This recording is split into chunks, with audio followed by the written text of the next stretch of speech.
because he's Arthur Ashe, and he's very good. So I started playing him in my junior year, and sure enough, didn't do too well. Well, now what happened? You met him in the state finals? Well, my junior year, the way they had it, we would play team matches. We'd play one match at Phoenix High School and the next match at Maggie Walker.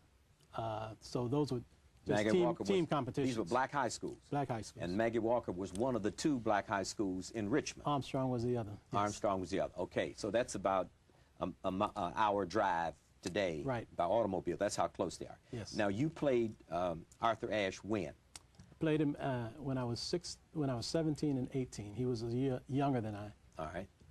And then you played him again when? I played him in the Negro National State Championships in 1960, and in April, and lost to him. And then the following month, Dr. Johnson had this national tournament that he had formed. I played Arthur again in the semifinals.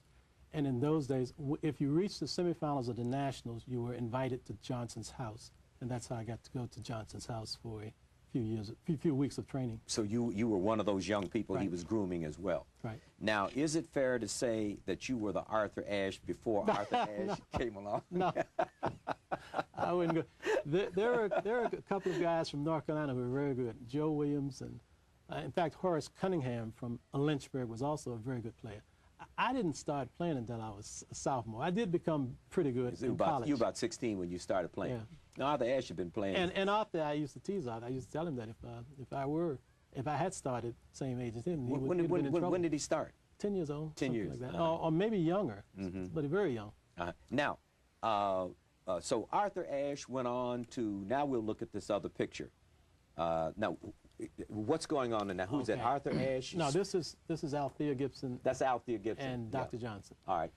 Okay, so let's go to Althea Gibson. Okay. Althea Gibson is another one of the Dr. Johnson's pro. That's Dr. Johnson behind her. Right. And is this his house, or just a tennis court? No, this is a tournament they were playing. A tennis court. All right. Now, how did Dr. Johnson meet Althea Gibson? Okay.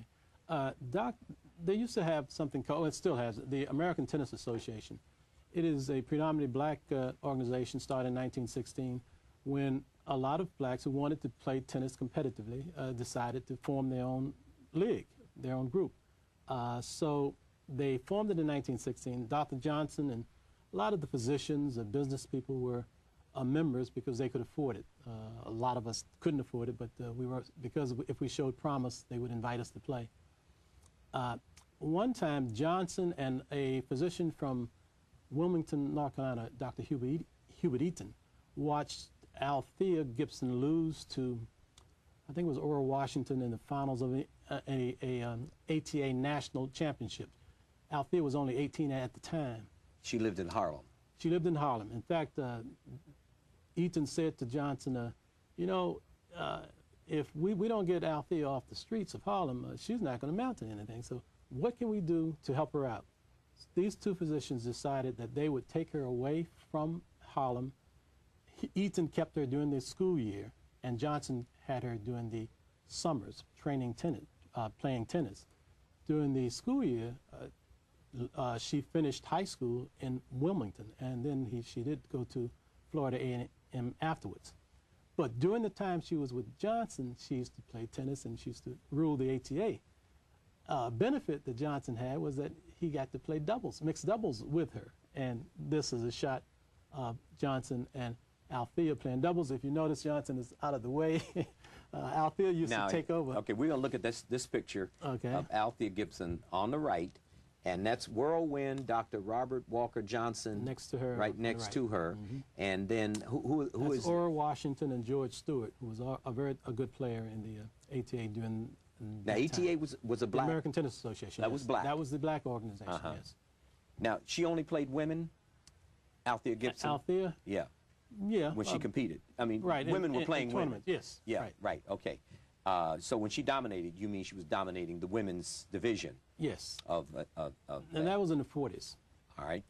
Now this was during the Ashe No, this era? was before. All this was before Arthur Ashe. Right. Okay. Now, what happened to Althea Gibson after? Now, Florida A&M is another traditionally black university. She continued to dominate the ATA.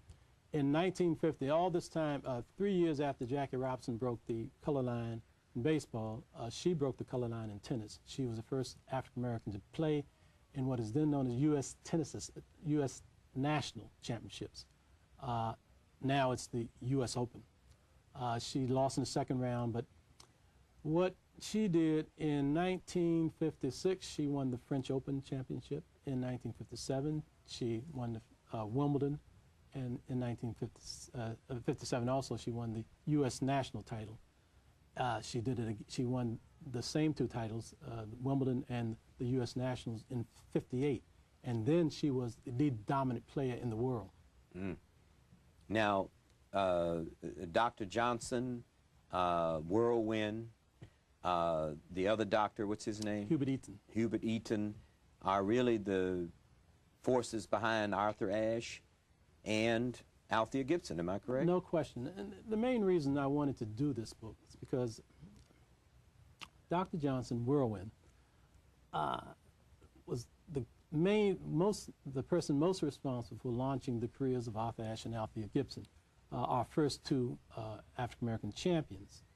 And now, even before I go there, let's just, in tennis, we have 4 national titles, 4 major titles. That's the Australian Open, French Open, Wimbledon, and the U.S. Open.